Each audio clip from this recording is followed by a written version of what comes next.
c'est quelque très faible xam nga sànq yaa ngi wax ci yaram ak teggi na. waaw may su ñëwee dina ko régler parce que loolu lu war a mën boo nee doo dara du ko régler parce que ñële décret leen faloon ñu folli leen mais ñoom ñii ñëpp amul kuñ ci mënul folli. man connaissant l'APR man parti socialiste la bokkuma APR xaw ma sax. mais bari ci itam yow nan nga mën a nekkee beneen parti di waxal. non mouvance présidentielle ak APR c'est deux choses complètement différentes. On est ensemble. Non, on est ensemble. On est ensemble. waxalal Talla Sylla. bu nee Talla Sylla Macky Sall laa gën a mën a waxal ko kooku. waaw may meggale wax nga gis nga affaire bii ma gis. lu mu gën di dem di jege 2024. muy gën di xar. parce que tey li ngeen ci kaw nii. daaneel li ngeen ci kaw nii. waaw li ci suuf a gën a garaaw. ah bon oui mais 90% ci seen biir di jubawuñu. boo nee diw saxar la diw def na noonu. boo nee diw baax soo boo nekkee la fay. Macky Sall à mon avis. tey il n'a plus de militants convaincus autour de lui. voilà Bouba. d'après bi moo ko déggee moom bu doon football laay wax dafa mel ni dafa am ñu bokk ci ñoom. man tey dinaa di dugal bii contre seen camp. tey dinaa la bett de. xam nga lu tax ma lay bett. parce que man bugguma dans 2 ans dans 10 ans. may am benn sentiment déedéet. de culpabilité maanaam may mere sam bopp. xam nga lu tax. ma bokk ci ñi nga xam ne ñooy siiwal yu ñàkk fayda yi. donc parrainage yi du ma ci wax man Bouba Ndour bokk ma ci ñuy siiwal ay waxi ñàkk fayda parce que li tax wax ji jóg ñun ñoo ko def pas ñoom ñun ñan ñëpp ñi koy siiwal c'est-à-dire que nit bi li ministre bi naan bu kenn insulté sa intelligence man bu kenn insulté sama intelligence maa bañ bokkuma ci ñu ko ñu wax. mais Bouba ce sont les travers de la démocratie. man bokkuma ci. moi je dis rien man Charles merci ak ñëpp mais ce sont les travers de la démocratie. naa la ñaan dara ci biir kii bi. thème bi. tu passes mën nga ma priver de parole. Bouba fait l'impasse. Non mais tu me laisseras dire à Bouba que c'est un grand monsieur. et qu'il doit inspirer. alors Papis.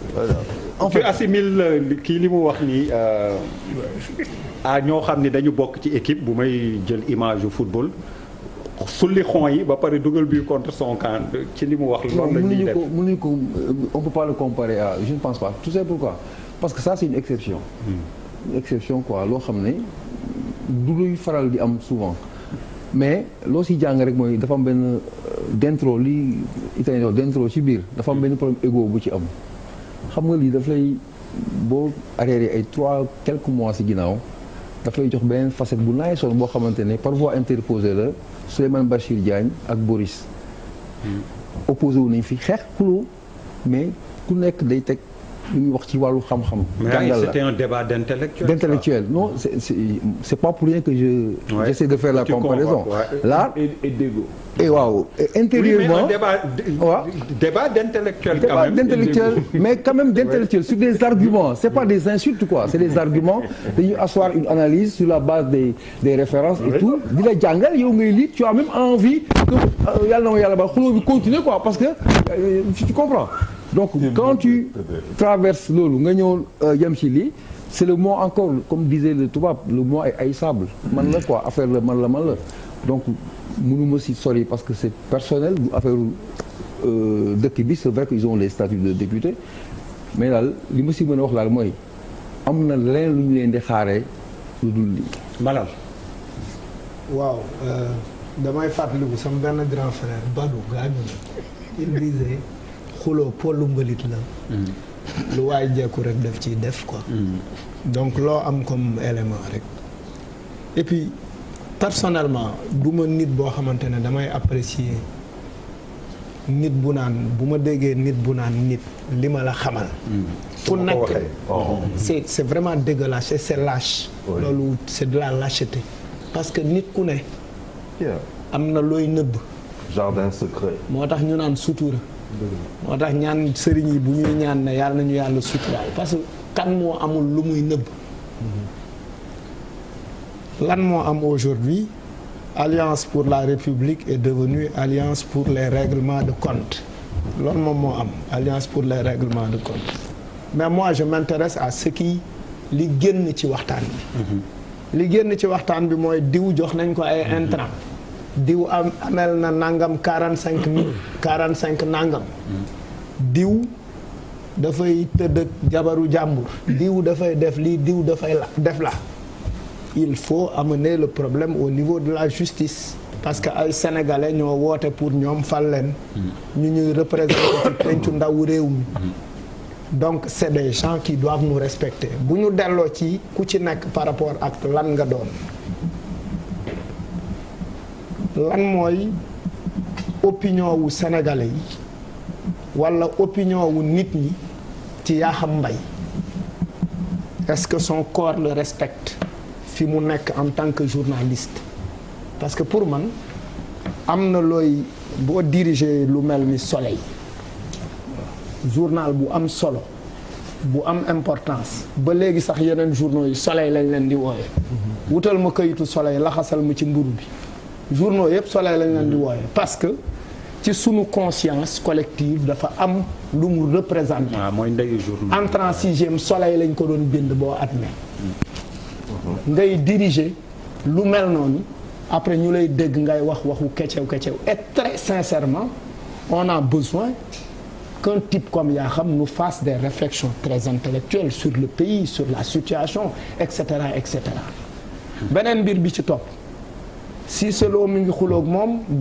doom ji di xuloole baayam dugg ci wax bi diw drogué la diw nangam la far ba tëleeti fële waxtel finalement on a besoin d'assainir l'espace politique parce que c'est pas des gens yi nga xamante ne dañu jékki-jékki rek samp leen fi dañu leen samp foo xamante ne moom mooy pencu ndawu réew mi ba pare dénk leen ay responsabilité am na yoo xamante ne pour man surtout yi ñu wax ni ay affaire c'est-à-dire àll ba ñu ngi xiif ñu ngi mar amuñu ndox amuñu courant amuñu sax lu ñu lekk léeg-léeg njorndi la ñuy def suukar mu neewi pour ñu mën a lekk ba suur après on se permet de nous dire qu'il y a des gens qui ont volé les intrants agricoles de ces paysans-là ou et cetera moom mi ko wax na ko procureur woo pour wax boobu ñu leeral ko parce que quand même c'est des ressources publiques et pour des questions de bonne gouvernance on a besoin que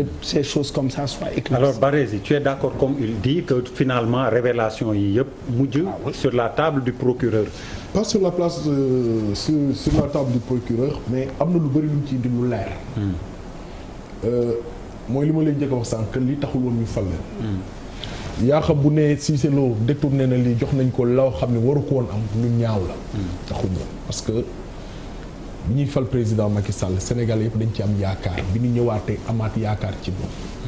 li ñuy ndamoo tey parce que man dama cee war a am man loolu mooy li ma mel. et puis loolu moo ñu li ñu siggilul. et loolu la nit ñi di su ma nee président Macky Sall bu ñëwee dina leeral loolu. dina indi solution à ce problème c'est en ce sens. tu vois parce que man gëm naa loolu. gëm naa ni ku war a ku am fulla la ku am fayda la. ku bëgg réew la. deuxième kii bi nga xam ne tey citoyens sénégalais yi. vision bi ñuy am ci politiciens yi. tey xale yi vision bi ñuy am ci politiciens yi. tey bu ñu ñëwee ñu taxaw par exemple ay magum jëm ay papa nga indi sa doom ngeen di xuloo di waxante waxu ñaaw ku nekk di fëgg dafa ñaaw ñun loolu taxul ñu engagé wu politiquement suñu taxaw ni di wax tey ñu naan la politicien ou autre chose et puis waruñu noo yàpp ba am fit boobu tamit aujourd'hui ku jug comme li Bouba wax sànq du ma ko siiwal ou autre chose mais am na ñoo xam ne ils n'ont plus droit à la parole te ni ñu koy waxee moo ñaaw je sais pas ce matin benn parenthèse bu ndaw si vous avez écouté Cissé Lo chronique bu tey ce matin am na ko def chronique RFM soo koy déglu pour ne pas le nommer Charles bu ñu koy wax Cissé Lo SI oui donc voilà c'est que niveau bi moo tuuti quoi niveau bi moo wàcc te tey gars yi dañu bëgg par exemple am xam-xam tu vois ñu wax par exemple ëllëg kii bu ñu ko joxee réew mi wala ñii engagé wu politiquement pour bëgg a nekk maire pour bëgg a nekk député ñii am na lu ñu gëm mais tey comédie bi moo bëri ci yenn politiciens yi donc loolu ñun ñi nga xam dañoo ànd ak président de la république nekk ay jeunes nekkul lu ñu neex te kenn cautionné wul loolu alors pour peut-être terminer Charles oui. très bon, moi rapidement je pense que